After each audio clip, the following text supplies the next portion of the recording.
Okay, good morning, everybody. It's 8:30. Time to call the meeting of September 2nd to order. Our first item of business is to approve the agenda, and we do have one agenda addition, which is a letter to the state auditor. Move to approve with addition. Second. We have a motion and a second. All in favor signify by saying aye. Aye. Opposed, the same. Motion carried. Next, we have employee recognitions. And today, these are all for longevity, and our first one is for Green Tibbles. Green? Good morning. This certificate of appreciation presented in grateful recognition of 20 years of outstanding and dedicated service to Clay County and its citizens. Thank you.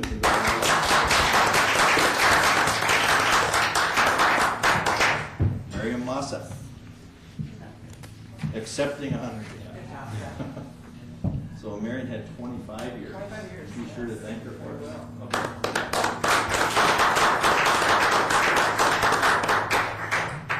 Patricia Boyer. Goodness. Good morning. 20 years. Yeah, presented grateful recognition for 30 years of outstanding and dedicated service to Clay County and citizens. Thank you. Congratulations.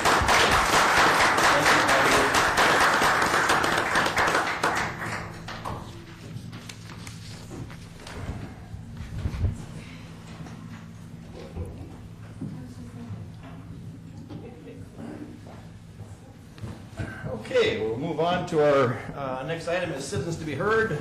Do we have any citizens to be heard today on items on the agenda? It looks like there are none, so we'll move on.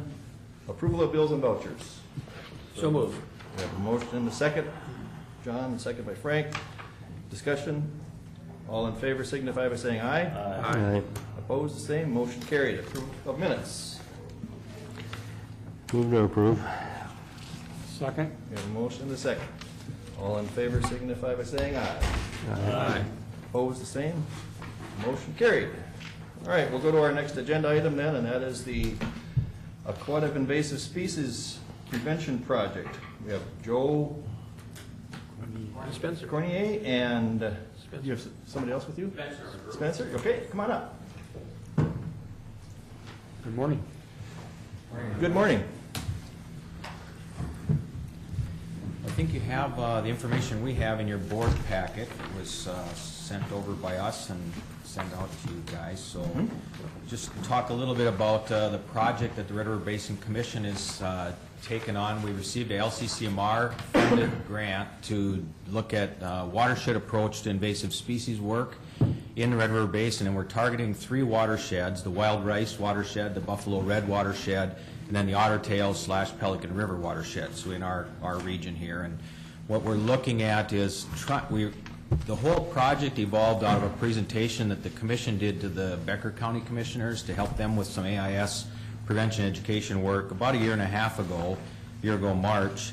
And when we were there, one of the county commissioners said, "We like your idea, we like your concept, but we're gonna work with a local person to try and do this." And so they're no longer working with that local person, now they're working with the commission. But one of the commissioners while we're there said, you know, it really makes sense what the commission is talking about, moving to a watershed approach and having all of us looking at the issue of invasive species, whether it be aquatic or terrestrial.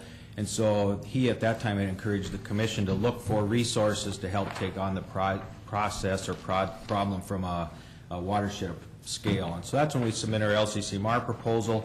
As part of that proposal, we did put in there that we were going to look at soliciting or requesting local support for the project. So if you look on the first sheet, it talks about the deliverables of that project, and so it's really looking at, you know, doing better outreach, doing better community work. You've probably all seen the Stop Aquatic Hitchhikers campaign that's been around for about 10 years. That campaign hasn't changed much in 10 years. It's kind of been the same message. One of the messages we got from the legislators when we went down to do our LCCMR presentations was we needed more effective campaigns and more effective outreach that actually help people change their habits and their attitudes. And one of the things they're seeing is the white signs we see, the brown signs we see at a public access. those don't invoke much change in the public. And so we said that we would look at, taking on a regionally branded approach where we'd brand regionally, we'd do better outreach to the folks that are really using the lake and river resources.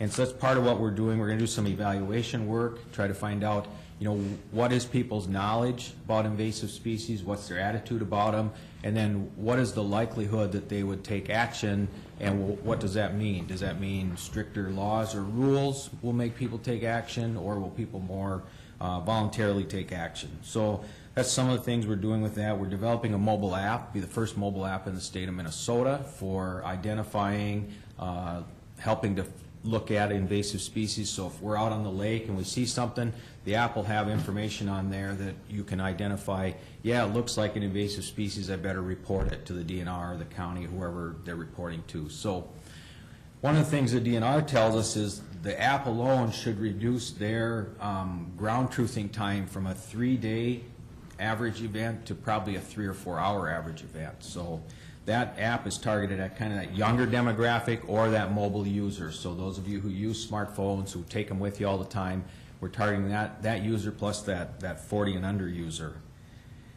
We've also taken on the task of meeting with local government units, meeting with our state agencies, meeting with our federal agencies, and trying to bring people together to get people on the same page. There's kind of a lot of one shop doing one thing, and they're not much communication across the systems, and so we're trying to work with our local folks, and we've already had some interesting conversations with some of our state agencies who are kind of doing their thing while the counties are doing their thing and saying they need this information or that information or this response. And so we're trying to work as a commission to help bring that together at this watershed scale. And so we're spending a lot of time meeting with folks, going to Becker County COLA, Otter Tail County COLA, Lake Association meetings, all those places where people are meeting to talk about aquatic invasive species. We're now at the table working with them and working alongside them, and then coming in kind of as that neutral party to listen to what's really going on out on the landscape.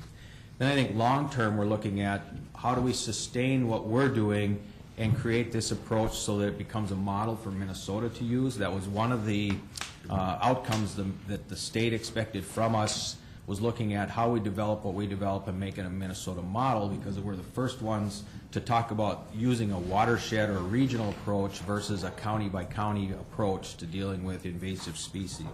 So we're looking at, how do we work with what's already in our water systems or our aquatic systems, and what may be coming down the pike that may have more effect to those of us who our watersheds are mainly river-based.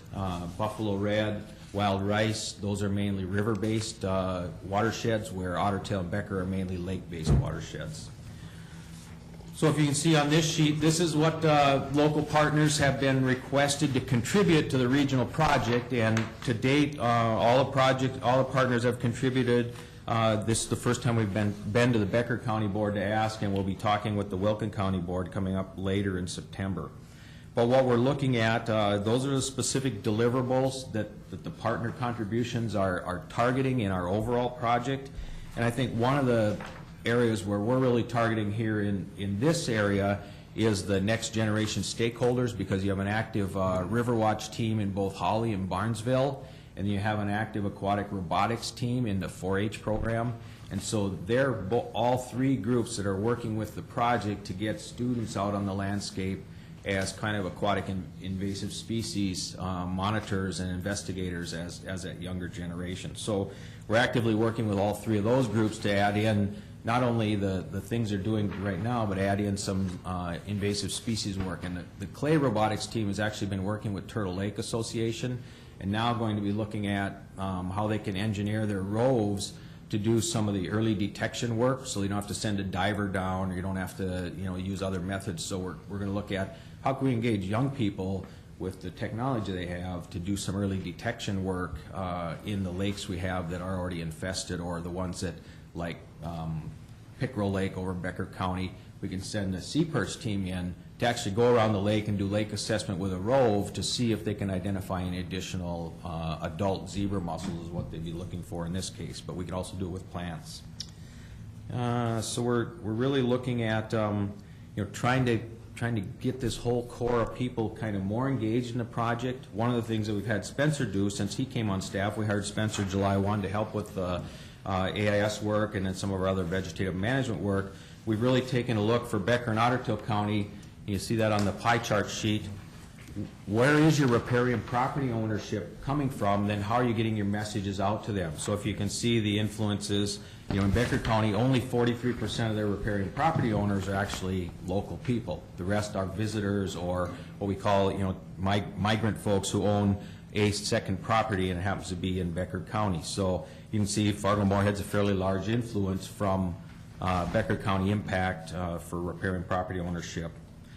We also did Monoman County. It's surprising, their county, the largest influence comes from the Grand Forks area. So it was the first time the commissioners and the county staff working on it had really looked at where is the largest influences on our riparian property. So our work now as a commission will be helping Becker County and Otter Tail County and the others target the majority percentage that they're not getting to, who are transient property owners, and looking at how we really get information out to Fargo-Moorhead area people, people from other areas in Minnesota, the Twin Cities, and other states as part of a combined effort to do our aquatic invasive species education for all the users within the system.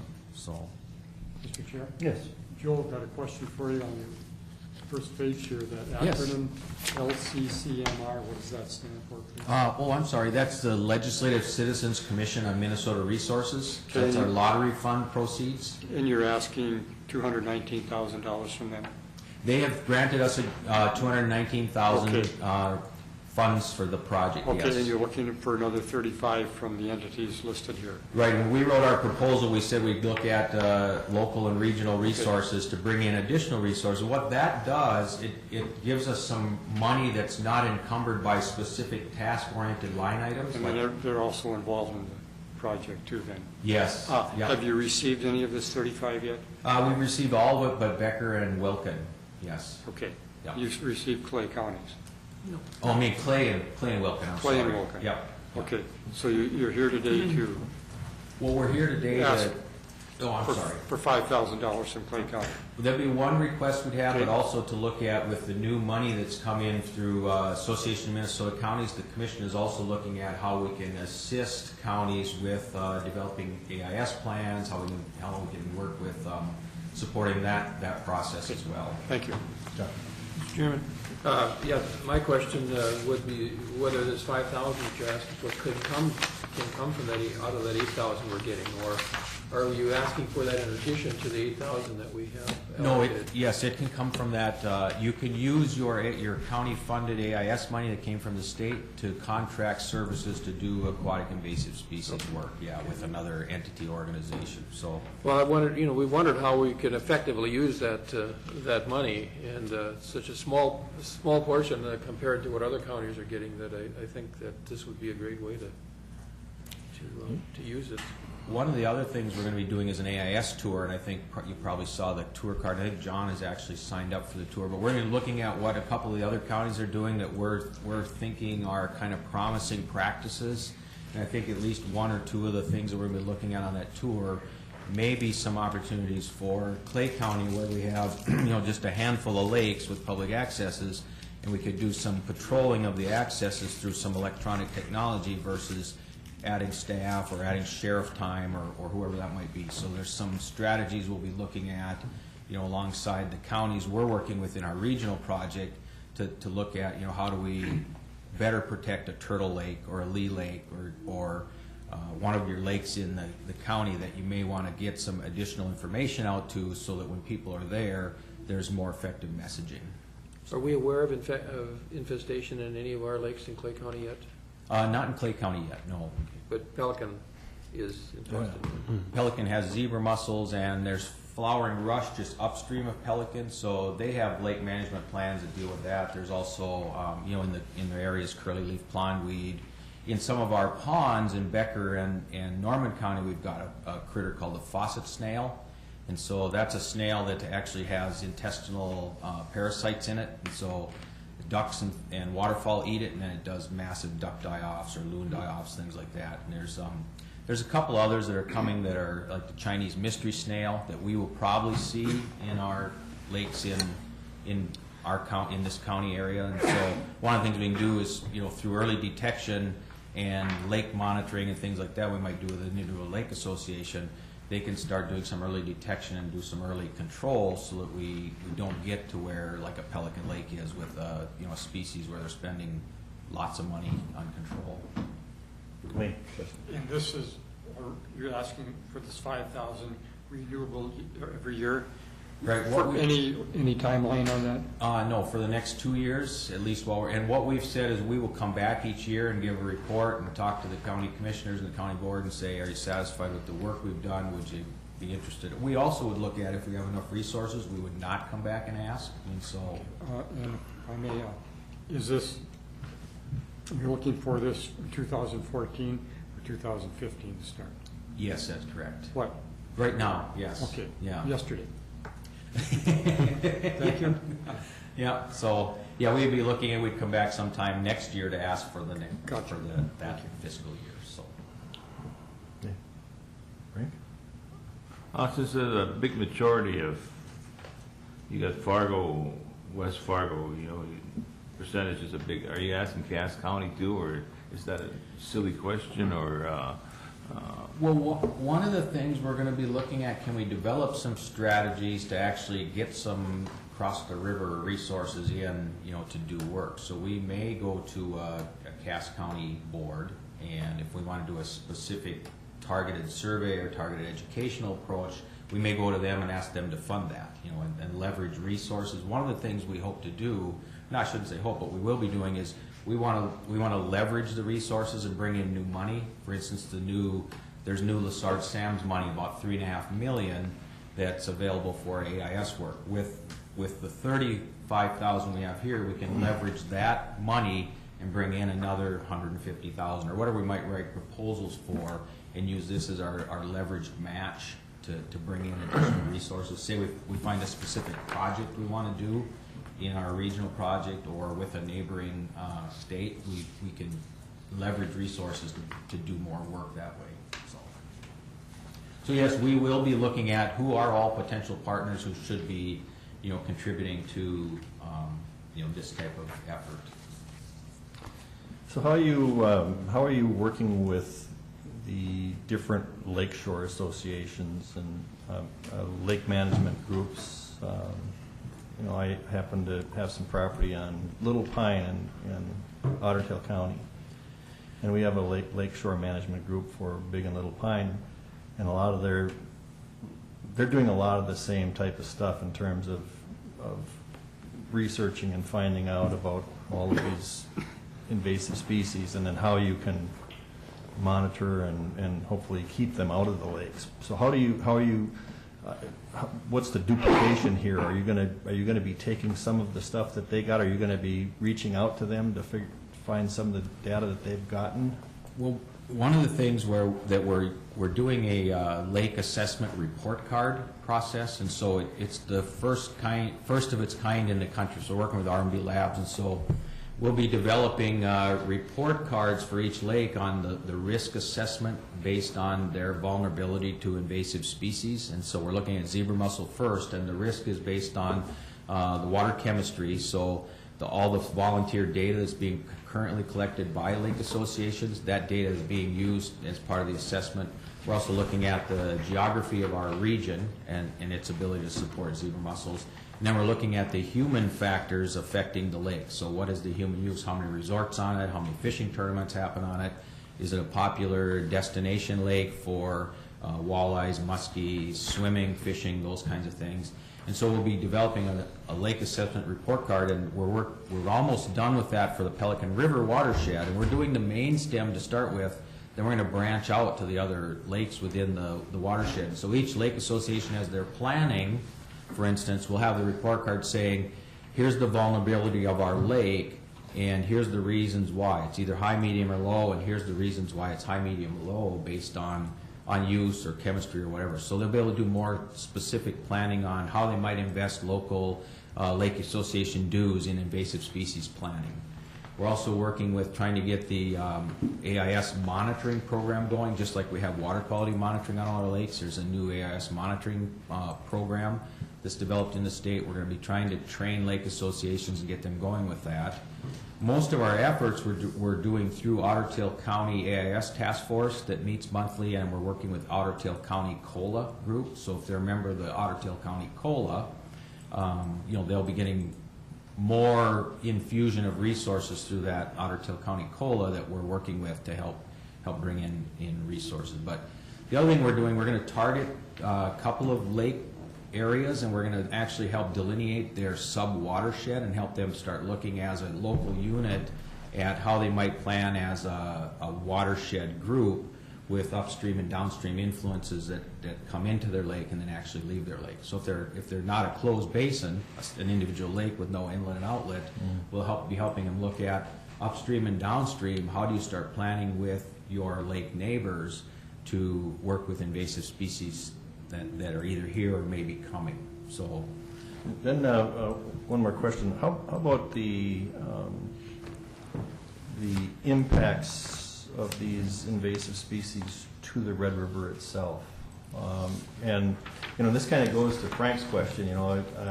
Certainly the chart shows that the FM area has a fairly good investment into the lake's population in Becker County, more so than Otter Tail County, but still pretty significant in Otter Tail County. When you look at the numbers, it's still pretty significant. But all of that, what could happen to the infrastructure that we have that Fargo-Moorhead depends on if these invasive species were to take major hold on the main stem of the Red? Do you do any studying on that? yeah, actually we're working with Dr. Mike McCartney, who is the new zebra mussel specialist out of the University of Minnesota, and we're working with Andre DeLorme out of Valley City State. And so that's one of the things that the commission is bringing in. There's very little real science on what's going to happen with some of these invasive species come, especially like zebra mussel. And so we're looking at, that's part of why we're doing the assessment piece with the chemistry and all those pieces. So whatever we're doing for the Lake Association, on the Red, we can do the same thing, and we could provide it to a city of Moorhead, so they could look at, what might happen if zebra mussels get in and start plugging up water intakes or things like that. So part of what we can look at is what is the vulnerability of the Red River of the North as a host for zebra mussels and as a vector to move it north into Canada. So that's one of the things the commission is bringing that hasn't been done, is a lot more science. One of the things we see as we work in it, there's information out there, there's misinformation out there, and then there's missing information out there. And those are kind of the three key areas we're targeting as we look at this long term. What is the misinformation we need to deal with? Because you read in the paper and you hear from even DNR employees right now, because they just don't know, a lot of misinformation. And then there's a lot of missing information, just like you talked about with the Red River as a host and a vector transport for things like zebra mussel or Asian carp that may be coming. We're going to be doing an Asian carp cooperative work with Asian carp down in the Boy to Sioux watershed with the U of M to look at, because of our flooding situation, how prone is the Red River Basin to Asian carp getting across through a major flood. So those are some of the additional things we're looking at, as part of the Red River Basin Commission, beyond just what we're doing with the LCCMR funded project. So. Okay. Any other questions? How about the money? We already have money from the state for something this year. It's allocated. Yes, Mr. Chair and Commissioner Whalen. The state legislature appropriated $8,000 this year, a little over $8,000, and I think next year was $16,000. Have we budgeted any or all of that for other purposes yet? No, Mr. Chair, we haven't budgeted a thing yet for that. This is important, I think, for us to be involved in this and participate. Very important. So, on a local and a statewide basis. So, I would move that we spend for the $5,000 here. So. Okay, we have a motion to invest $5,000 into this research. And John, second. Any further discussion? All in favor signify by saying aye. Aye. Opposed, the same. Motion carried. Okay, thank you. Did you have any other information you wanted to share? We didn't mean to cut you off. The other thing, we'll be working with staff, we met Tim and the staff that came down to the AIS workshop in Alexandria last week, and so part of what Tim talked about is some of the value-added things we can do with the county, like maybe help write your AIS plan if you need it, because there's a template, we could help fill in the blanks based on what we've already got from like a Becker and Otter Tail County, so there's no real reason to invest a lot of staff time into a county AIS plan, because the commission can help write that, and so we'll be working with whoever is designated, in your county, and typically a county has it in, if they have a environmental department, they have at least the contacts there, or soil and water conservation districts a lot of times have the local water plan, and so we'll be looking at who we connect closely with in Clay County to, make sure we're moving forward, and Clay County has the pieces in place to support that funding coming in. The other thing, the Joint Powers Board, our County Joint Powers Board met last week, and John's a member of that, and one of the things they would like the commission to do is coordinate a AIS workshop up here in the basin, similar to what they did down in Alexandria, because there's a lot of unanswered questions, a lot of unknowns, a lot of confusion, especially from our Red River Basin counties, because so many of them have so few lake resources, but they're all getting 10,000, 20,000, somewhere in there, and it's all of a sudden new money coming in. So, All right. Thank you. yeah, thank you. Anything we can do, you just Thank you. give us When a does call. Spencer give his speech?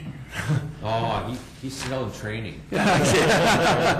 Just a reminder, though, along those lines, the Pelican Lake AIS tour, the Zebra Mussel tour, is September 9th, so that's, is that next Tuesday already? Around, yeah. So you're all invited to that. I'd like to invite you in person. I'll be at Fair Hills Resort, so we'll go out on their pontoon there, and Mariah Roofer from R&B Labs will show us zebra mussels attached to the aquatic plants in Pelican Lake, and talk about what it's like managing them and dealing with them there. So it should be very educational and informative. It starts at 3 o'clock, is it? Or 2 o'clock. 2 o'clock. 2 o'clock. 2 o'clock. I was just at Pelican Lake last weekend, and a family, they were pulled out their weed roller that they Sure. had in the water, and it was full of zebra mussels. Really? Yeah. It's funny, people on the lake think they're declining as you talk to residents, but with the work that R&B Labs is doing, because they're monitoring the lake for them, they're seeing the population increasing, actually. So people they're just getting used to them, they're maybe moving around some and relocating, but they're... So is there a life cycle? I've read some things where there's life cycles on these, where once they infest a lake, is it like a 7-year period or something, where they can basically wipe out the vegetation and it starts over? Well, no, it's longer than that. I mean, because they are filter feeders, they filter out plankton out of the lake. So actually what they do is they make the water clearer. Yes. So they'll make the water clearer, which actually enhances plant growth. I suppose it could, so you yeah. get more plant growth in the lake.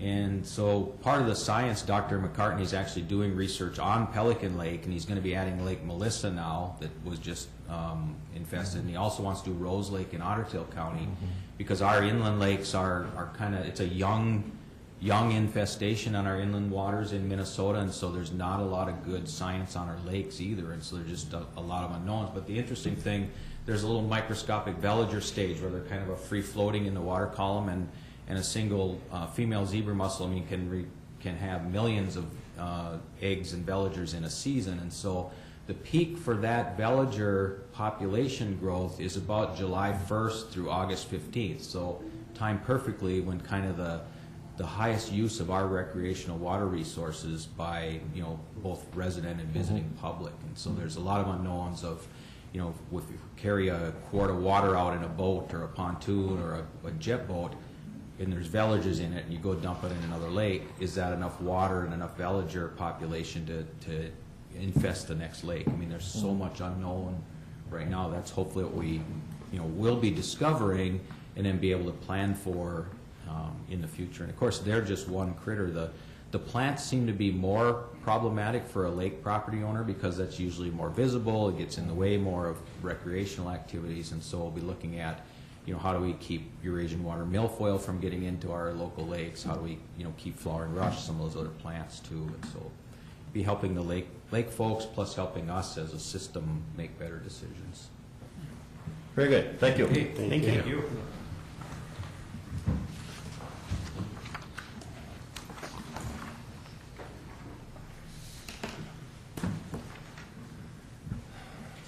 Georgia.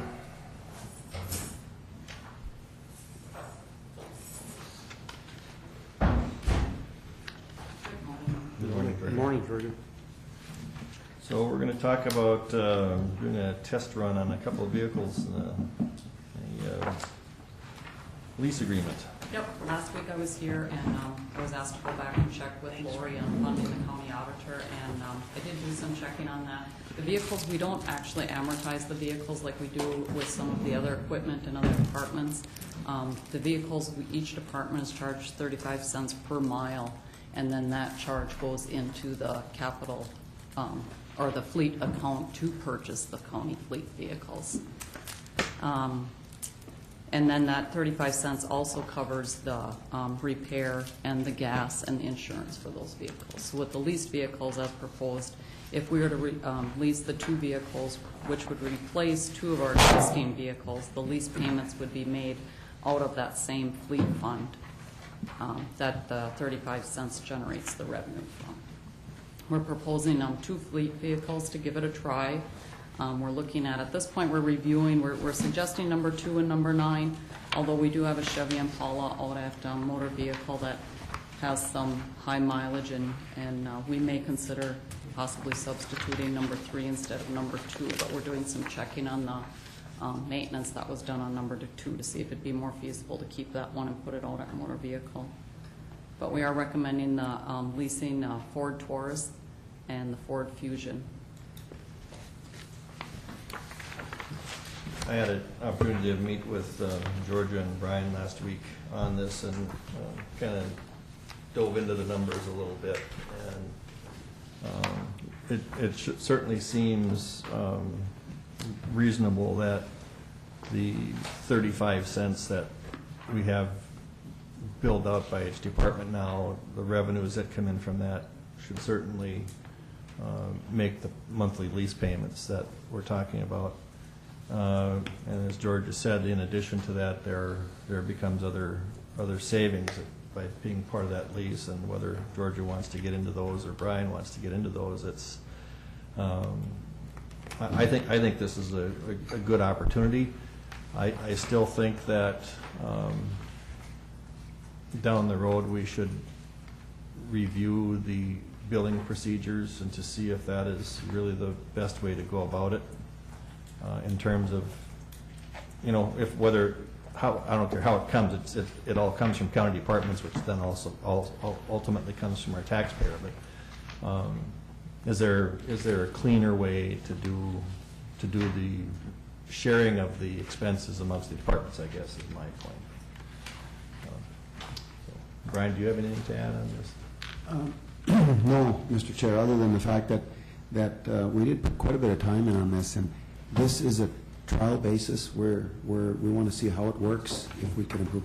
And this lease is for lease payments plus maintenance too. So we think it'll save us some money on maintenance when that is needed. So. And that's the point. I think what we saw coming in is the dollars that we would charge, that 35 cents a mile, would actually cover the lease, which then now also covers 100% of the maintenance of the, we could have been in a situation where, especially these older vehicles, that's why George is targeting these, as that maintenance goes up, that 35 cents a mile might become a little bit harder to meet the full cost of the vehicle. So by going into this lease, they basically say, okay, well, we're gonna do all the maintenance as part of the lease agreement. So that's a pretty good thing. So, yeah, John. I've been trying to understand this whole system since it was first presented to us at Lakeland Mental Health. They've gone into the system with, and the people actually use it for their personal use as well. Those cars.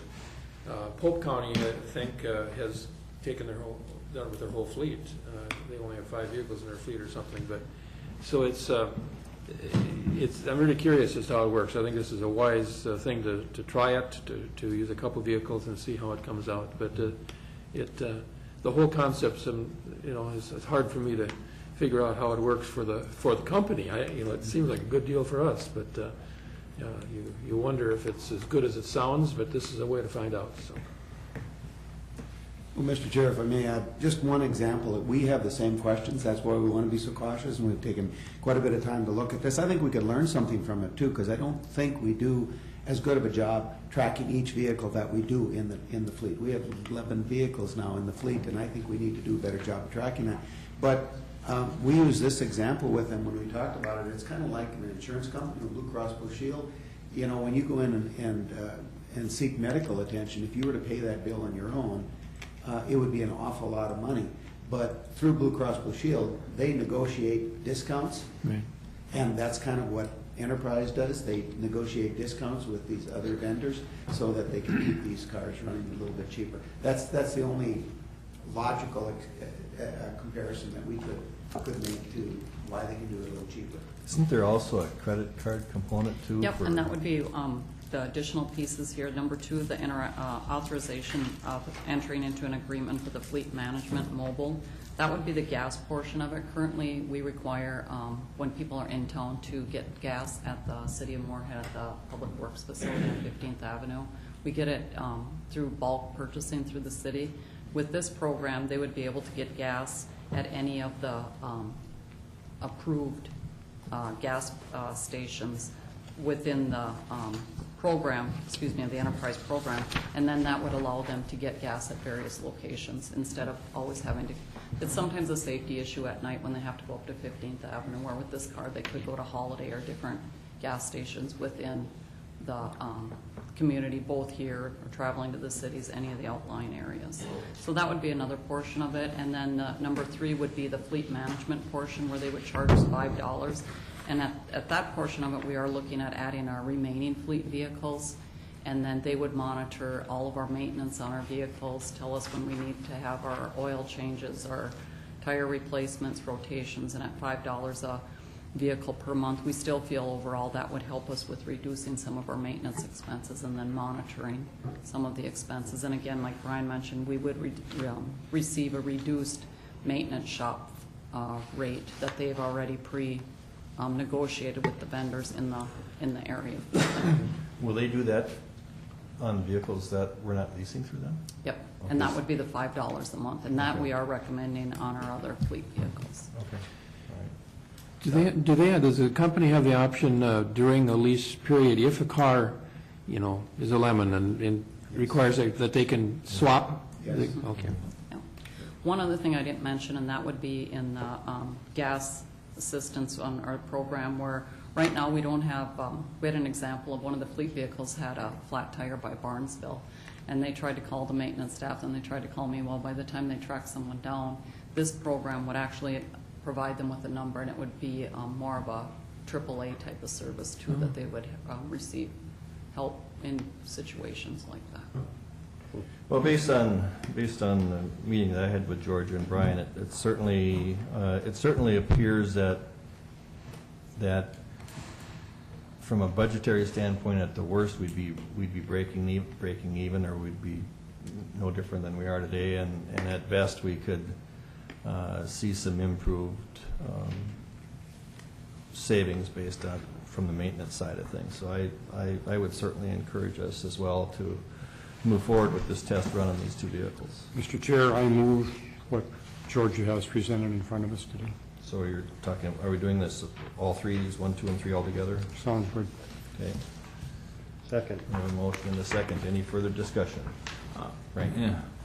If we're only doing 2 vehicles, are we going to be able to tell whether we're saving or not, or should we do all the vehicles, or, I realize some of our vehicles are fairly new, but can we tell from just 2 vehicles whether it's going to work, this program's going to work? I think it would give us I think we'd be able to have a good test run with the 2. I think if we were to switch them all, we'd have. Well, you're saying we haven't tracked we haven't been tracking each vehicle that good, you know, so how are we gonna tell whether we're really saving or not? Well, I think some of the tracking that we've been doing, we're putting in a spreadsheet that we're gonna try and monitor that on a better basis. We'll also have the information that they provide us, so we can do some comparisons with that. But the maintenance portion will be tracked under the new program, that $5 per month. So we will be tracking all of the fleet vehicles with that. The difference would be, will we lease the two versus purchasing additional two? What we will get is, we will get a clear indication of what our total costs of those two vehicles are in terms of maintenance, to Yeah. also be compared with the lease payment, to be compared with the revenue that comes in that we charge at 35 cents a mile. So using that formula of things to happen, it's going to give us a clear understanding, does the lease itself make sense? And I think, I think before we would dive into all of our vehicles, we should have some assurance that what we want to do on these two will work. And in answer to your question, Frank, I think it'll give us a lot of good information. I think too, the third issue, I mean, we're, for $5 per vehicle per month, we can get all of our vehicles in the fleet managed that way, and that should give us much more information we've ever had before. So I think it's a win-win. I don't want it to come across that we didn't manage our fleet at all, but Well, no. it's just it would be an improved way to do it. So. Yeah. All right, so we had a motion and a second. Any further discussion on the motion? If not, all in favor signify by saying aye. Aye. Opposed, the same. Motion carried. Thank you, Georgia. Brian, do we need a motion to dispose of the two, or would that, to dispose of the existing two, would that be a separate motion, or? Oh, Mr. Chair, probably we should talk about that. Would you want to include that in your motion, that we'll dispose of those two? Would they just go to the auction? They do normally go to the auction, but one option is, and we're not sure which we should do here, is Enterprise will take these and sell them on their auction as well. But, and they feel that they get better money for their cars that come in because they're serviced. But we talked about this just the other day too, and I kind of think on these, if they're older vehicles, maybe we should save them for our auction. So in that case, we wouldn't need a motion on it. But I guess we didn't have clear direction on that, George. Maybe it's something we could get a quote from them to see if they can give us an estimated. Yeah. Yeah, that'd be fine. You can ask them that. Ultimately, it's we got to make sure that whatever we dispose of legally too. And I don't know if you just offer one entity, the ability to do that, if that meets the public test or not, versus the public auction. Everybody has an opportunity to get in there and get that vehicle. Yeah. Mr. Chair, maybe we could do this. These vehicles won't be in for a while, so Yeah. it sounds like right now we'll go to public auction. If there's any change, we'll come back to the board. How does that sound? Yeah, and then we'll have to review, because there was no internal service fund, we'll have to review how once those are sold, how that money is gonna work with Lori, where that's gonna go. We should start building a lease vehicle fund or something.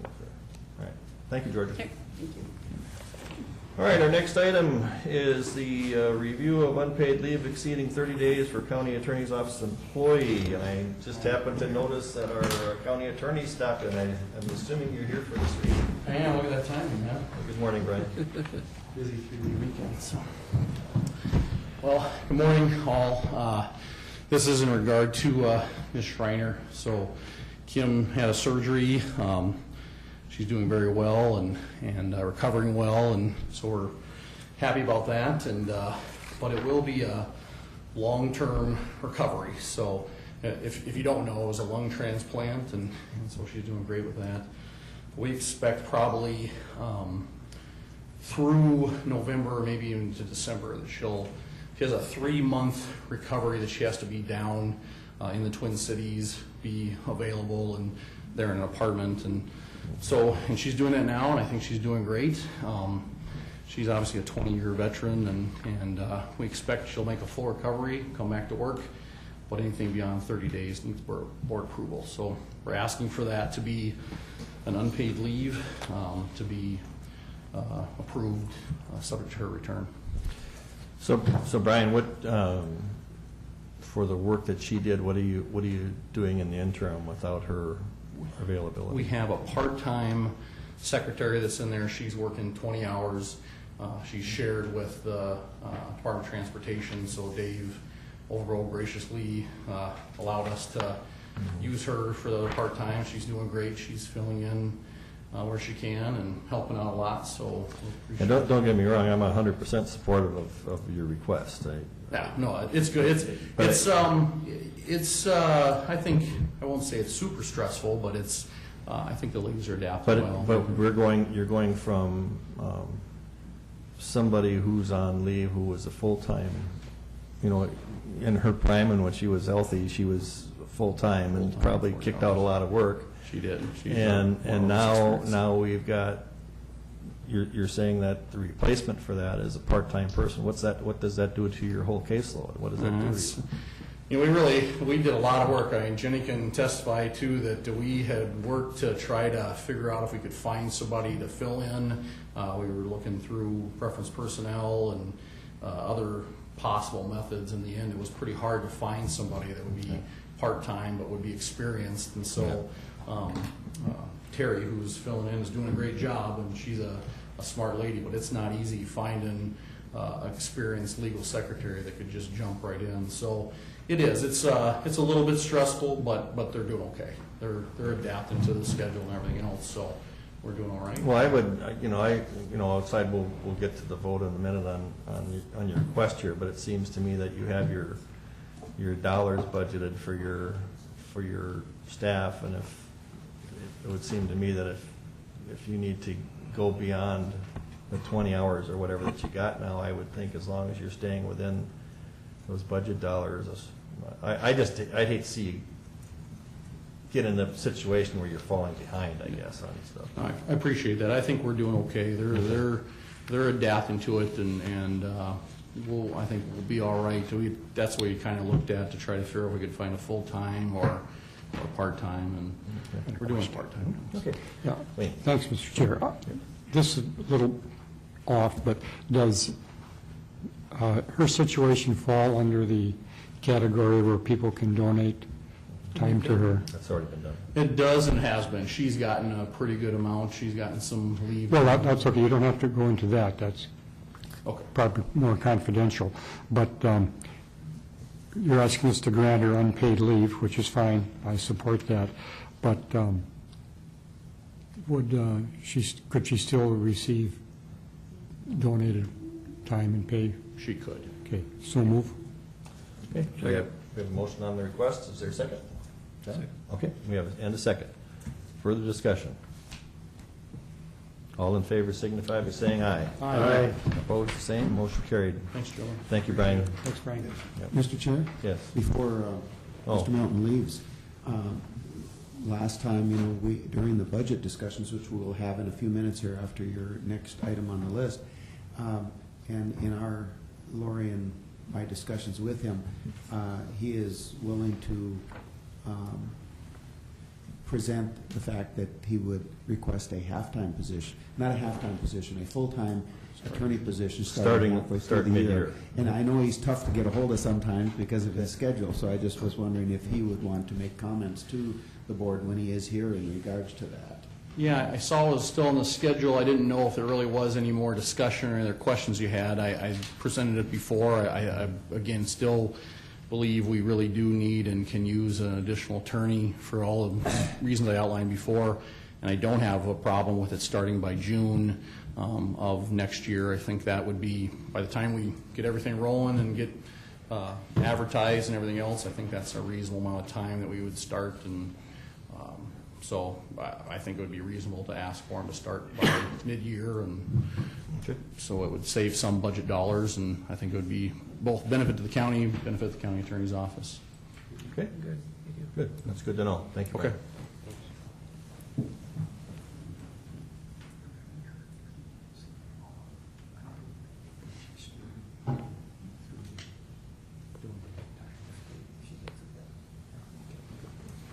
Okay, All thank right, you. thanks, gentlemen.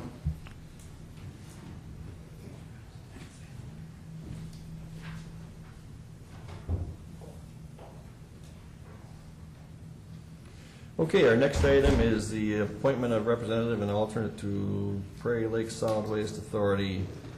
Brian, did you find out when they meet? Yes, it's the 4th, Mr. Chair, it is the Fourth Thursday. Thursday, yes, 4th Thursday of the month. Okay, At 10 o'clock. At 10 o'clock in the morning usually, and that's in Perm. and that is in Perm. All right, I guess what I would like to do here is, seeing as how I serve as the chair of the Solid Waste Advisory Committee, and have been pretty involved with it, I guess I wouldn't mind being that person, and I would also like to, John also being on there. John, if you'd be willing to be the alternate. Sure. Between the two of us, that happens to be the same morning that we actually have our Solid Waste Advisory Committee meetings, but those are at 7 o'clock in the morning, but they'd be done, and we could probably get to Perm in time, so. Mr. Chair, I move that you be appointed to that position with John as alternate with per diem for both of you. Second. We have a motion and a second. Any discussion? You must all realize that that could all change January for either of us, Right. so. Well, we'll cross that bridge when we come to it. All right, so all in favor signify by saying aye. Aye. Opposed, the same. Motion carried. And then, so Vicki will get notification on those meetings, okay. All right, we'll move into our 9:20 item, a 2015 budget discussion. Agenda addition. We'll do that. Does there anybody need to be here for that? Huh? Okay, Lori, so she's that's here. Rosie for you. Okay. So Lori, we'll do this Not much improved. addition right after. Oh, okay.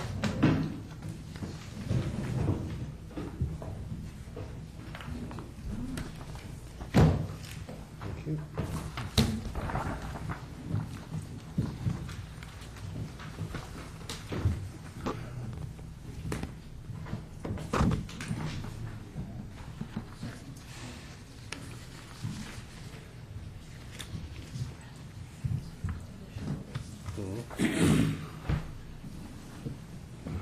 All right, Brian. Well, good morning, Mr. Chair and members of the commission.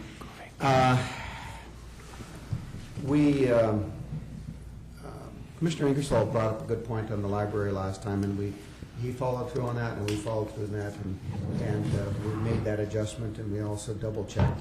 And we were $1 off on one other one, and $5 off on another one, so we just tightened up some figures, figures that we had put in there earlier on, and the library was the biggest one. But what you have before you now is the summary that hasn't changed much since last week. We've really kind of gone through everything, and what you have in there, though, is your $50,000. That's new money for the jail, which we had talked about. We were going to add $50,000 each year for 6 years. You do have the $42,680. I'm going by memory there rather than looking at the new additions, and the new request, and that was the attorney one we talked about earlier this morning, or just a few minutes ago. They are the only two that are in the new requests this year.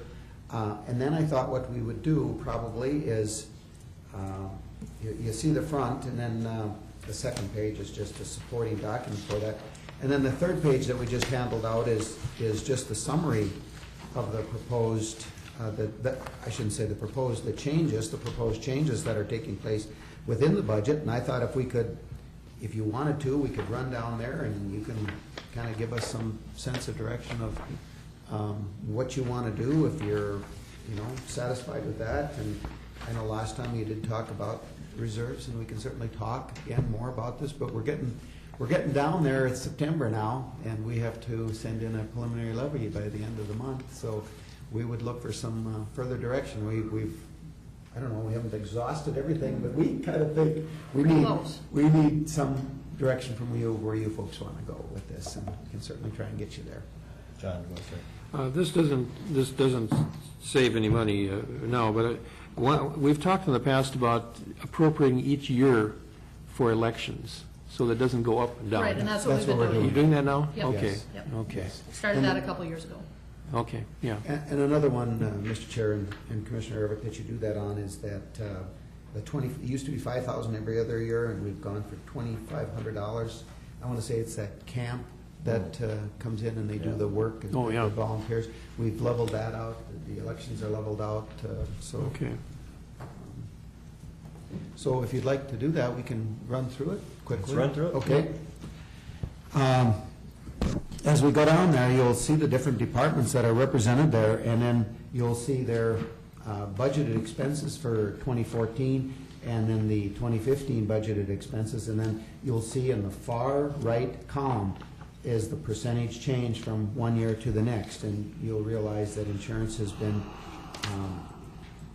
was an increase from last year, and then, of course, there's a COLA in there as well that comes from one year to the next that increases the proposed budgets because they're not really put in there. They aren't. No, they're not, so we'll just cruise along there. The court administration, you see the commissioner's budget, that's very little change, 1.99%.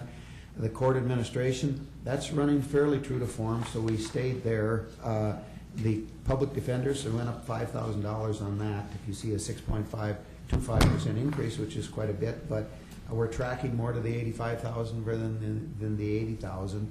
So we want to be accurate as possible, and you don't have a lot of choice in those when a court appoints a county or an attorney for it. You've got to pay the bill, so we've got to just budget right on that. Law library, that's money in and money out. You're aware of that. The county administrator's budget is increase of 1.26, which is, staying that fairly flat.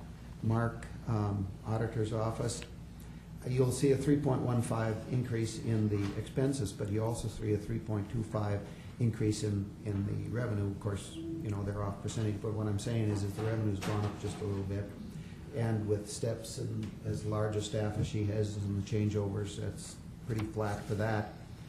Motor vehicle, if you remember right, you added a position there last year. That's why you'll see some higher expenses there this year in the requested budget. But you also see a $30,000 increase in revenue. And that's our best guess on it. It certainly could be more than that, but that's why that is up. Internal accounting, that's some auditing things, that's flat. The treasurer's office is up a little bit. Flat on revenue, it's up a little bit on personnel costs from steps and Steps and insurance. and insurance and things. And assessor's office is about flat, 2.44 on the increase. Personnel, HR is pretty flat, 2.76 on that.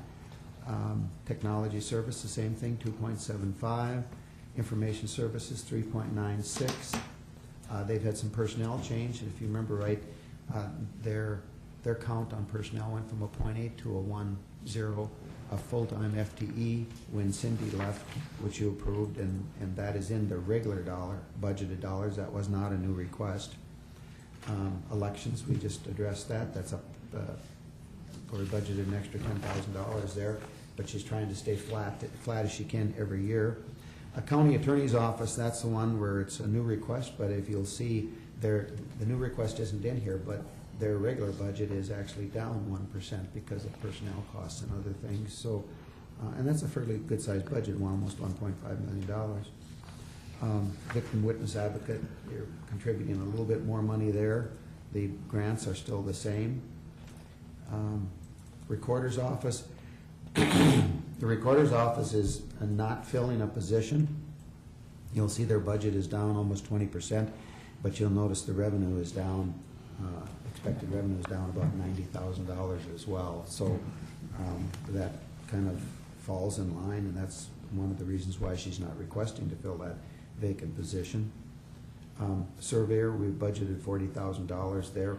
By the way, we'll need to start talking about that. I thought we'd talk about it during reports, a little bit of probably putting a little bit of a committee together. We do have a land management committee that we could make a recommendation in regards to what you want to do next year for surveyor. Grounds and building, it's not really an increase in expenditures, it's an increase in accuracy and on applying the expected cost, but you'll see that's 10% higher. But if you look across there on 2013 actual expenditures, it's right in line. We're budgeting what we spent is what we're doing this next year. So our Veterans Fair is up just a tiny bit, a little over 3%, 3.03. Planning and zoning, just some difference in how we assigned the personnel costs. We feel we applied planning and zonings to planning and zoning and solid waste to solid waste, and there's a slight decrease there. Environmental services, flat as well. Law enforcement, we were pleased. The sheriff's office was up, their law enforcement function, their operational function was up 0.178 when they reported to you, but you're talking a lot of money there too, $3.8 million. But if you'll notice, just if you jump, well, we'll get to it, we'll slide to it. But corrections is down 1.78, and that's a $3.3 million. You pay a lot for public safety in this county. How about the increase for law enforcement? Where did that come from? The increase in revenue? Oh, in revenue? Yeah. What did we apply there? There was some. There's quite a bit of granting, but their permits, their pistol permits have just gone like this. Okay. You know, every time there's a little scare of gun control, the weapons permits just scoot up. So they felt they could increase their revenue somewhat in that area. But like I said, they've been running pretty darn true to form, and I give them a lot of credit. It's a big budget, and it's variables that are tough to control sometimes. You'll notice the medical examiner, that's under the sheriff's office as well. They're up slightly on, it's pretty, and I don't want to make light of it, but it's tough to decide how many autopsies they have to run every year, because they have to perform an autopsy on any unattended death. If it's an attended death in a hospital or a facility, then they don't need an autopsy on it. But if it's unattended, and it's pretty hard to tell when they need to do that. Anyway, corrections, dispatch, that's up 3%. But if you remember right, the whole dispatch center added 3 positions last year and 3 positions this year. And of course, that's over all of the different departments. It came down to a very fraction of a percent for us. But juvenile detention is up slightly there. That's probably the highest increase that dealing with the county entities. But if you remember right, we had to do some personnel additions there last year for night coverage and things, and so that kind of speaks to that. Okay, just got a question. Yep. Where does dispatch get money from? Or is that from grants or something, or what? That's the money we pay to the dispatch center, the joint dispatch center, Fargo, Oh, Cass that's the County money was that Fargo. we pay. Yeah. Okay, all right. And I think you're inquiring about the revenue over there, the Yeah. point, Oh, that's just a reimbursement that we charge the city for some things that they reimburse us for.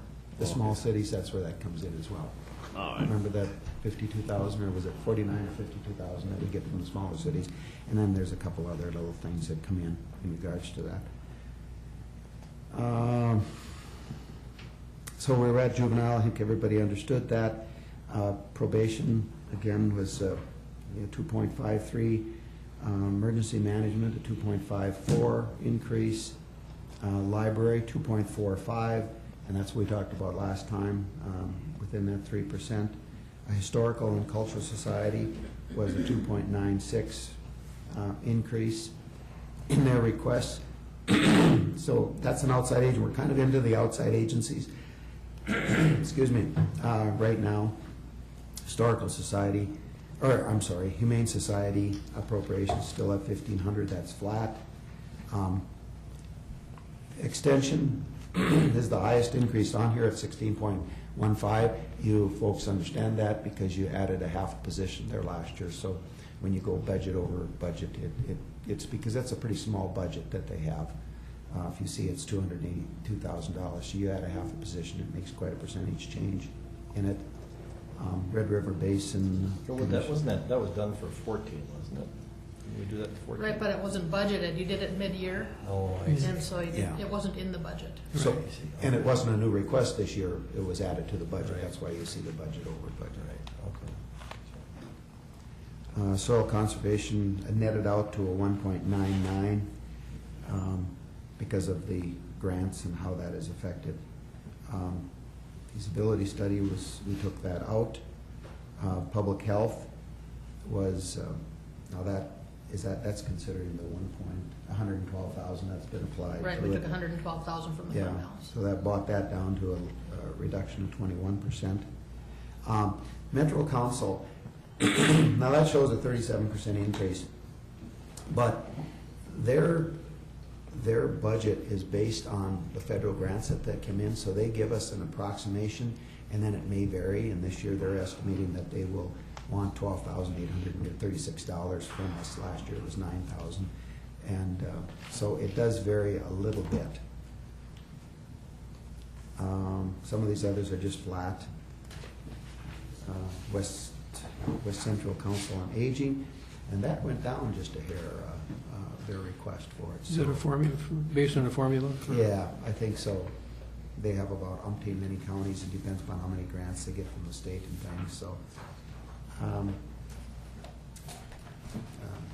Cultural diversity asked for a 3% increase. Another one down here. Area Cambridge Chamber of Commerce, we have not received the building there, but went up, we guesstimated it going up to 3 3/3%. Rural County Caucus staying at 2,100. I talked with him on the phone. The Rivers Keepers still at 1,000.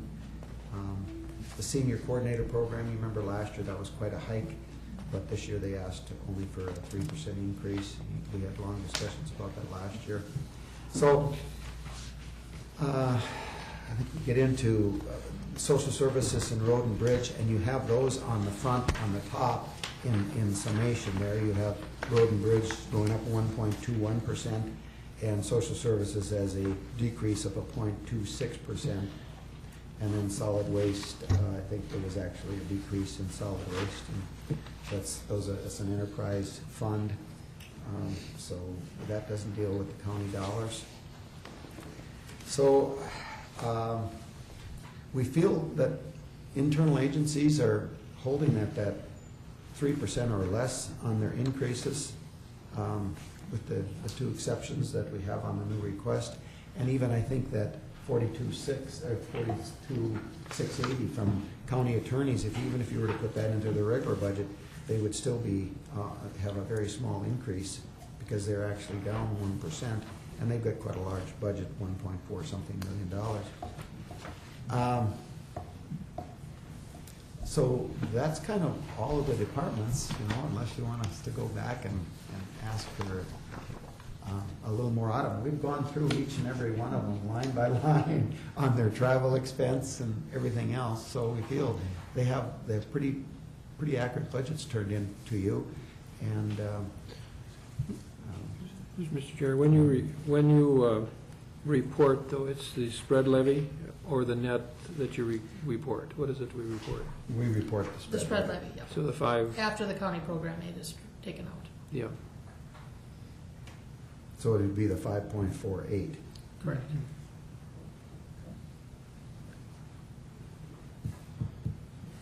A question of new construction on how do you determine that? I mean, just from permits that we get there, is that, Nancy runs an abstract, and they have written an abstract, and that has the values of the new construction on it. And so I don't know exactly how she does her calculations, but so that's the new construction from 2013, or? yes. Yes.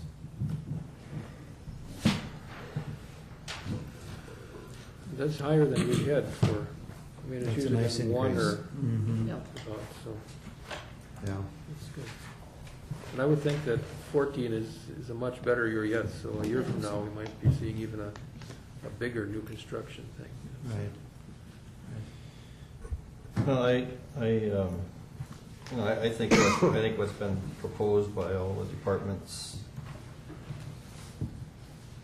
to this point, for a preliminary levy is probably, I don't know that we're gonna get a whole lot better than what we got right now, but I'm not gonna let my argument go away. No. Surprise, surprise. We would expect nothing less. And again, it goes back to, if you recall here a while back, we to help keep our levy down, we had asked Rhonda and social services to, go out there and realize that because we had a history of revenues over expenditures, that it might not be so bad to just, she still budgeted what she wanted to budget, but on the revenue side, we just said, let's just see how this goes, and we can take a portion of the previous revenues over expenditures to offset some of that. And that worked, and I think the history of this, when you take a look at where we were, John, maybe was it 5 years ago with our, and you know it too, Lori, where we were with our reserves to where we are today in those areas. We've just, in addition to not cutting services to our population, we still maintain some decent levels in our levies, and at the same time, we still grew our reserves. So my point being is, and this goes back to where I started to make this argument, and on paper right now, going back to December 31st, we're showing this negative $1.566 million. In other words, expenses over revenues, but there was a lot of things in there to me that were miscuing that, and Laura, you know what I'm talking about there. For example, the big part of it is of that 1.5 million, we're sitting there with 1.9 million of expenses over revenues in our highway department. That was bonding. Well, that's clearly just Right. when revenues come in. Yeah. So you get aside that, and assuming you're comparing apples to apples, we no longer had expenses over revenues. We had to have revenues over expenses just right there. You're getting into about the $300,000 or $400,000 range there. I think social service was also true. I think it's a minus 638. Yeah, but that's true. That was a true number this time around. Was it? I thought that was. There's always some there was timing issues with some revenues coming in, but it's pretty consistent from But I beginning. think Okay. I think the revenue issues, we tried to pick up the issues on those, and that goes to this worksheet that Lori, I believe you helped Brian on. And I guess it didn't have too much to do with social services, No, but there not could have been some timing things on social services. Maybe that 608 could have been less too. Well, they're always pretty consistent, Okay. the timing Yeah. issues there, so, it doesn't fluctuate quite But- so much. So if you can just follow along with me here for a minute, and let's just assume that the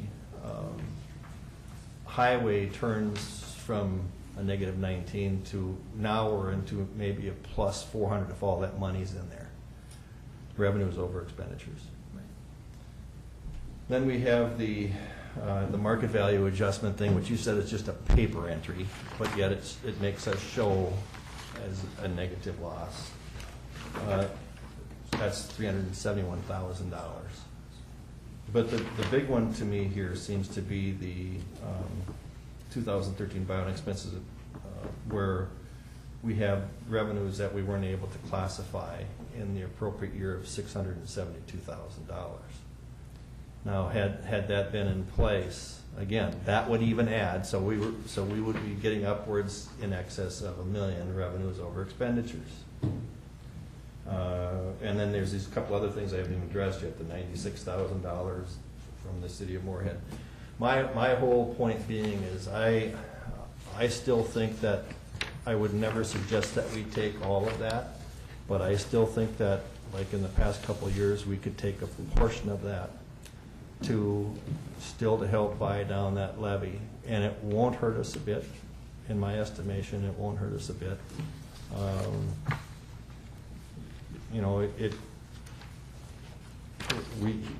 Here we went again. We collected more than what we had originally intended. So why not use a part of that? I don't see a problem with keeping a part of it for reserves as well. And part of that, Lori, I understand too. It's the solid waste piece, so we have to be careful of that. But it would seem to me that, like a 200,000, is it $200,000, Brian, you said represents? 1%. 1%? About 250,000. About 250. You know, so if we were to take, if we wanted to drop the 5.48. 5.48 down by 1.5%, we'd be looking at what kind of dollars to do that? About 375. So rounded to 400.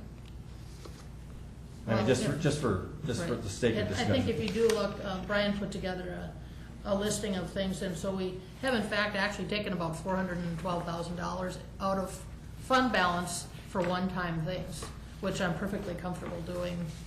You know, I hesitate to use fund balance for operating expenses, but there is a list of things that we did cut from the budget that equals about 412 that would come from the fund balance. You know, Well, if we did indeed use that. the 112 we took for sure for public health. We've got the 150 for the housing rebate. We'll definitely be using Yeah. that. Okay. And then unanticipated, well, we've always used that in the past. And the comprehensive plan and the feasibility study are two that are a little more iffy. I guess my feeling on this is, Lori and Brian, is that, and for the rest of the board, that I think we could comfortably use another $400,000 to help manage our 2014 budget, bringing that 5.48 to 4%, and then after or less than 4%, and then with the new construction, it would be down to pretty close to 2.5%. That would have the That's- effect. Yeah, and that's On the taxpayer. probably even higher than the last couple of years again. But it's still, you know, I just think it's, I don't think we're going out on a great big limb here by doing that. I don't think it's a one-time thing we're going out on a limb. I'm just afraid of levy limits. Is kind of where I hesitate more than taking the actual 400. Okay. Yeah, well, I guess I don't want to base my decisions on the worries of what the state legislature might do, because we always have to deal with those after the fact anyway, so. But that's my opinion, and I think everybody's budget would be able to run according to what they presented. And I really don't think that it would be a harmful financial issue on the part of the county. Where would you put the 400,000 on your, if you're gonna redo the sheet here? Where would it fall? Well, that we'd leave up to them. Yeah. Well, and that's what I was just going to say, Mr. Chair, and I think Commissioner Everett, that kind of falls in line. What we would actually do is we would have to obligate $400,000 of reserves then to cover those. Yeah, and we could take budget that. 200 from the revenue fund and 200 We'd from move it social around. services, you know. Yeah. And just move it appropriately at it. You know, I guess we'd look to your administration part of it to, you know, my suggestion is how we can still maintain a good levy for our people, and then for you guys to determine, okay, how would you split that 400 up to Sure. Various. That's what we're looking for, is what the board wants to do and how they want to get to where they want to be. And like I said, Lori has expressed this concern, so just to reiterate it, what two things could happen, of course, is levy limits, if they did there, and you've answered that. And then the other thing is, if those services are needed, you feel they are needed, and we are behind then the $400,000, and we have to make those up. We've always dealt with it. Yep. We've always dealt with it. Yep. And I don't think that we would, you know, close our eyes to those issues. No. The fact of the matter is year after year, it's proving that you know, we've collected more than what we've done. I support that too. You know, getting the net levy down to about 2.5%, I think is a lot Okay. more acceptable figure to the public than, you know, over 4%, at least at this point, where everybody else is, you know, Well, my point on it, I think we're, when you look internally at those numbers, I think it's a very low-risk deal that we're doing here, Lori. And I think, Lori, you'd have to agree with me on Oh, absolutely. on that. So it's, and if a department runs into issues, they come to us, and if they can plead their case appropriately, we figure something out. That's right. That's what we're supposed to do. That's our job. Mr. Chair, thank you. When does this decision have to be made? Well, you'll present your final levy or the preliminary levy before the end of the month, so. All right, so we have another week or two to... We'd like to bring this back next week, and then maybe have one more week, and then. Yeah, I think, because we don't, go ahead. This $400,000 that our chair mentioned, if push came to shove, there's more than $400,000 in reserves that can be used if necessary. Oh, yeah, our reserves are in good shape. Yeah. But so it could be taken care of. Your reserves are probably the best they've ever been. Okay, thank you very No, much. maybe not percentage-wise, but number-wise. You pat yourself Well, they on the back. convinced him. He finally said it. So, Well, the numbers are, I mean, we've got. They are what they are. They're good. Yeah, and. And when Lori says they're good, they gotta be good. They're not quite what the state auditor. Since when do we agree with that? When you take a look at the, years ago, I had presented VJ with a paper that was from AMC's position on reserves. And AMC's position on reserves was quite different than the state auditor's position on reserves. So, and we are far so exceeding AMC's recommendation for reserves. So anyway, that's, and I guess if, if this board would be willing to accept that idea of that 400,000, trying to incorporate that in there, I'm ready to vote next week. Keep in mind, this is a preliminary levy. Do you want us to use the 400,000, or do you want us to get to a certain percentage? Well, however you do it, I think that the number that I pulled in there was basically to get that, what was the number again? It's 548, and the number. You want it down to 4%? Get that down to 4 before the new growth. So but by the time you get your new growth in, you're going to probably be at 2.5. Yeah, right around that. And I think that's acceptable to the people of the county. Some will say it isn't, but the fact of the matter, when you start taking a look at the healthy increase in health insurance costs, I mean, we can make the case as to why we're doing it. But 2.5 is way better than 4. Okay. Especially when we have the money to make it work. We'll bring that back, and we'll spread that around amongst some of them. Yeah, you guys use your magic to, how you want to make that work. All we want is just the bottom number to be where we No, want to be. you've given us what we want, All right. in a good direction, so we appreciate that. Okay, Thank All you. right, thank you, Lori. Yep, thank you, Brian. Well, how about her Oh, yeah, Lori, we've got this, information? we've got this little agenda addition here, and this is just this is the management representation letter to the state auditor. Right, this is just the representation letter that we sign every year, just stating that we've given them all the information that we have.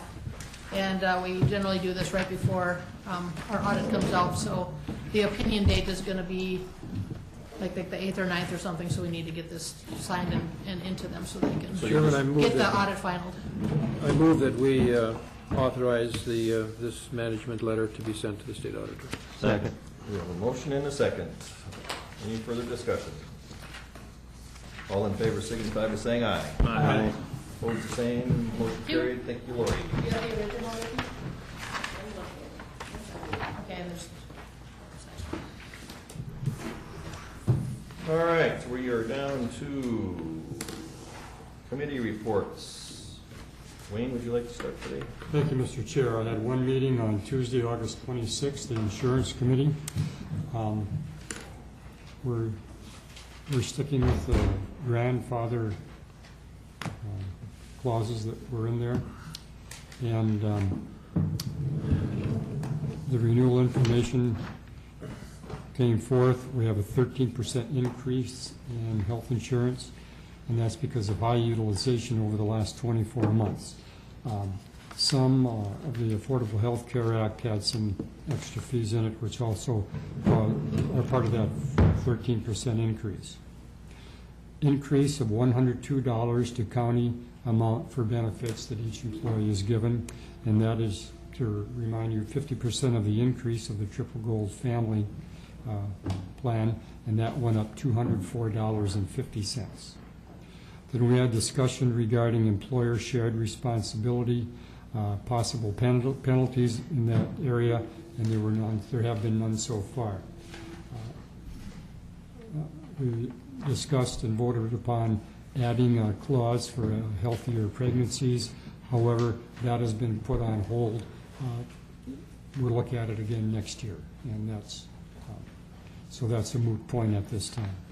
Dental increase went up $4 for family and $2 for single, and this is per month.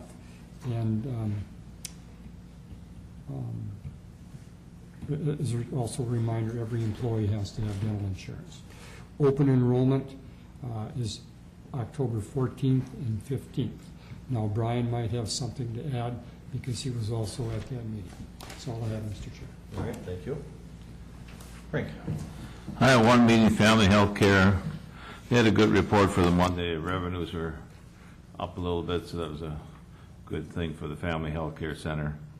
And went over the clinical status survey where they went over how they're doing as far as patients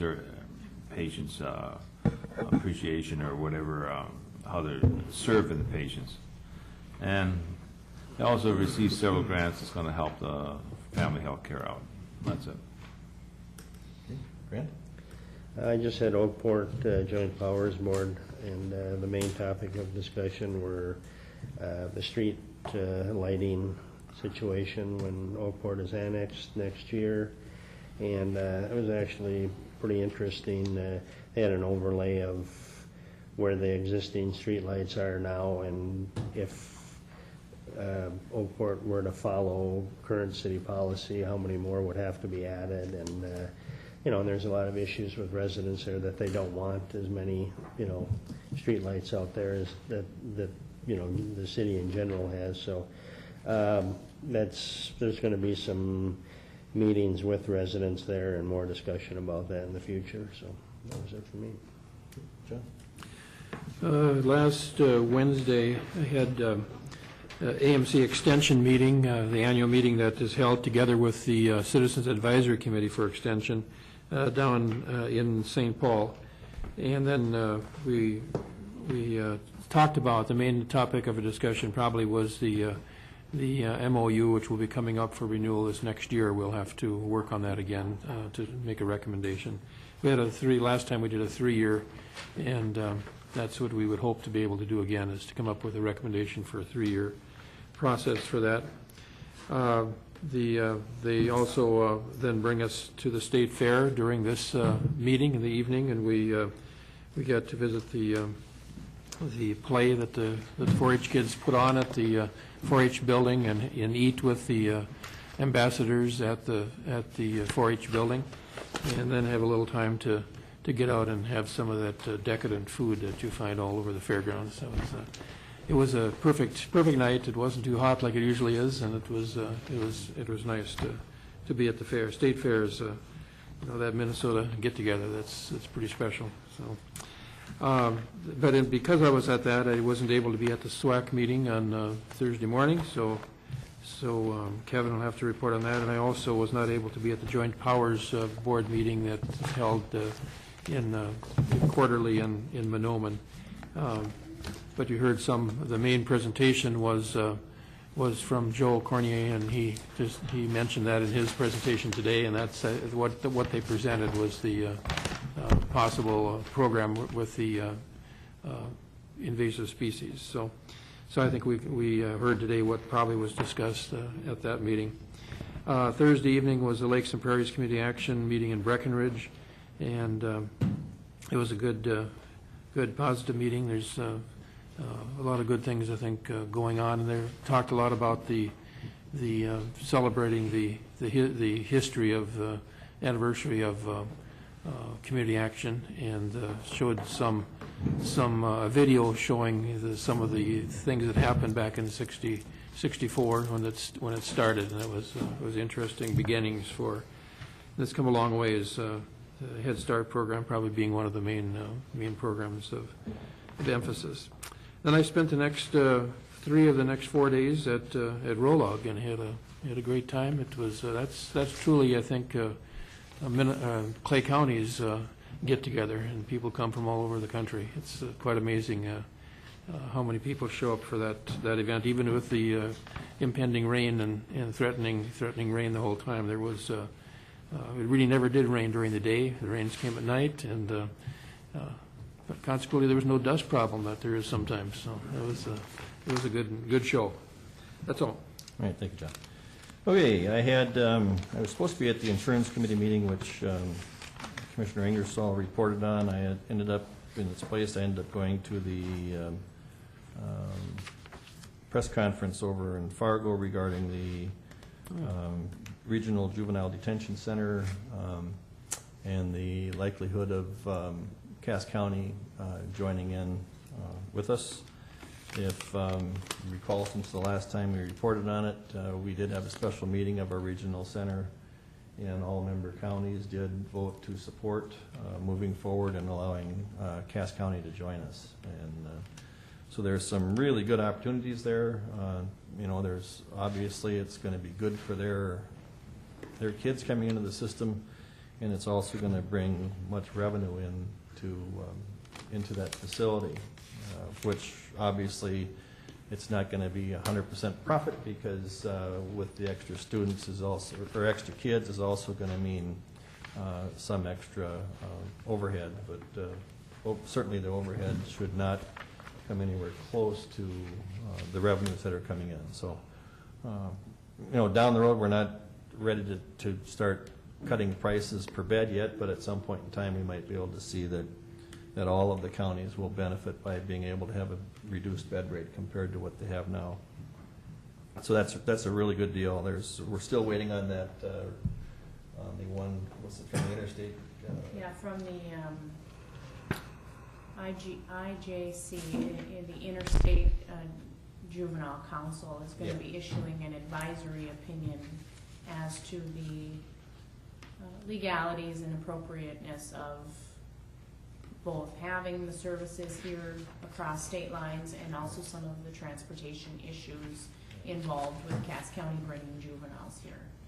But from what we've heard, I think everybody's expecting a favorable response to that. But we just didn't want to sign any papers till we know we have that written item in hand. So then on Wednesday morning, we did have an Oakport Joint Powers meeting, and Grant talked about that. We did have a couple of conditional use permits. One was on a new structure, and another one was on a fence issue. And then we did talk about the street lighting issue. In each of these meetings now we're going over different areas of concerns that residents may have and trying to get answers for them. Street lighting was this week. The next one is going to be dealing with police, I think, and fire protection and that type of stuff. So moving along, getting ready for that big date of January 1 when Oakport, that significant portion of Oakport comes into the city of Moorhead. Then on the 28th, I had my morning meeting. We did have the Solid Waste Advisory Committee meeting, and that one, a significant amount of time was spent on. We have a leachate circulation system that's been put in place there, and it's got thousands of feet of piping, and after the installation on some of that piping has settled, and by it settling it allows the pipe to fill with water or with this leachate liquid, we'll call it. And when that happens, when it totally fills the pipe, what happens is it interferes with our ability to collect gas, because in these same pipes the liquid flows on the bottom portion of the pipe, and then the gas goes over the top portion of the pipe, and then ultimately it's used for our flaring. And at some point in time, we were hoping we could generate enough gas till we could actually run a generator or something like that. So it's caused some huge problems, and we're going back to why it happened. And so we've got Wank and Associates is working hard with us to try to all of those areas where we do have the sagging pipe, it is going to have to be dug up and redone. And so we'll just stay tuned on that one. It's kind of a major project that we need to get cleared away. We had some reports on recycling. Those things went good. Some of the numbers were down in paint and light bulbs, and I think what they're talking about is most of the businesses now have their own sources for getting rid of their light bulbs. So, and then in the afternoon we had a special meeting of the Diversion Authority, and that one was we ended up having members of the Minnesota DNR there, and it was a very, very good informative meeting. And the people from the Minnesota DNR there, I thought, John, I don't know if you were going to come and say that. No, I wasn't. But they gave a very informative presentation. There was a lot of questions asked in some areas, and you know, and I just think overall it was, everybody from the Diversion Authority was glad that they were there. The Diversion Authority did vote to spend additional dollars to help Minnesota with trying to expedite that process of the EIS, of which there was a few on the Cass County side who were reluctant to do that, but it did pass, and that's moving forward. And then there were some land takeaways, and there were some issues. There were some internal agreements with Oxbow Country Club, because the club's obviously, with the new levy alignment, the club had to move. So the Diversion Authority has entered into some preliminary agreements on how that would be funded. So that is all that I have.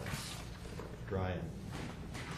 Well, thank you, Mr. Chair. Just a reminder of tomorrow morning, we received a late notice last week, and I think sent it out by email. We can send it out to you folks about tomorrow morning's meeting at City Hall.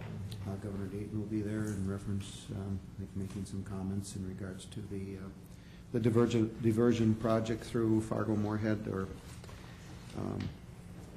I guess not just through Fargo-Moorhead, but how it affects Minnesota and the surrounding area. Brian, I've been asked to sit at the round table with the governor, so I don't know what that means, but Okay. the governor's office called and asked that I. They did me too, did they call you? Huh? Well, they called and invited me to be there. I said I'd be there. I don't know if I'm going to be at the, I'm assuming I'll be at the table. Well, you're the one that should be. Well, Yeah. I'm assuming that I got a call from from a staff asking me if I'd be there, and I said I would be, so. Okay. I don't know how the setup's going to be. I don't know either. Okay. Okay. Very good. Then also, Commissioner Ingersoll reported on the Insurance Committee. There really isn't a whole lot more to report. He covered it very well.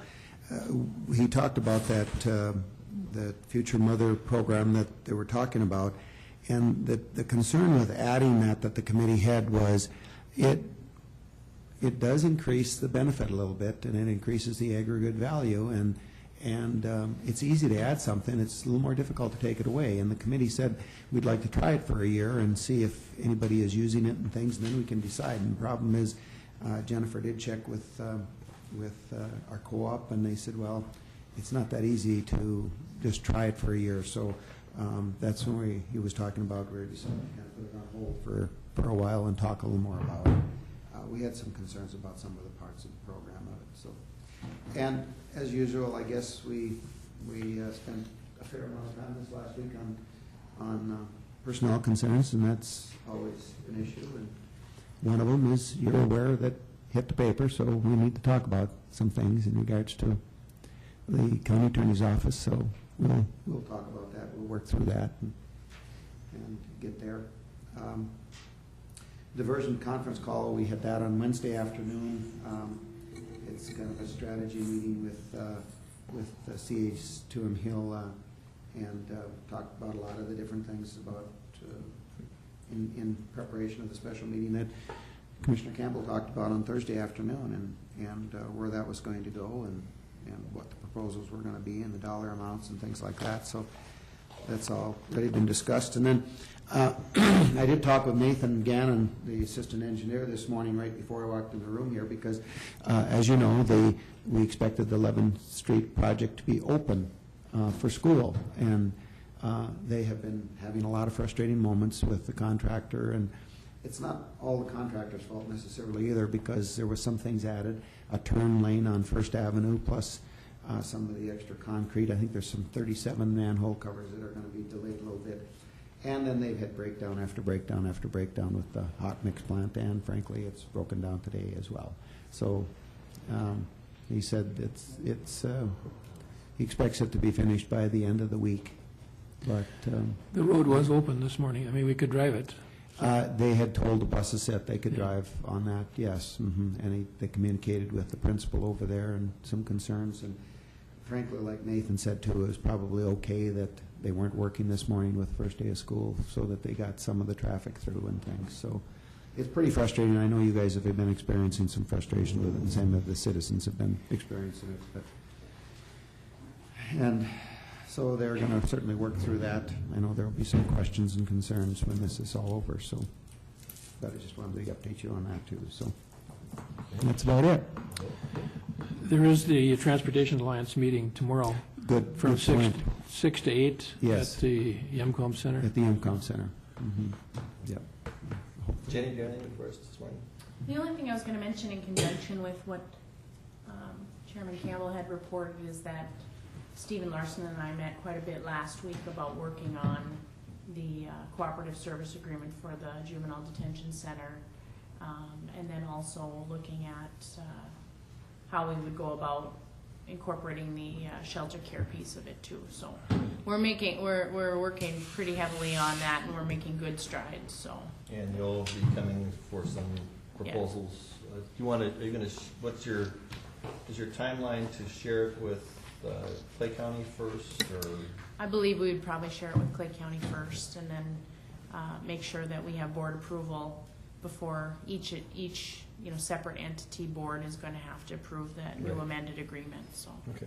Yeah. Very good. Vicki, anything? Darren, in? All right. All right. Thank you. We are adjourned. Thank you.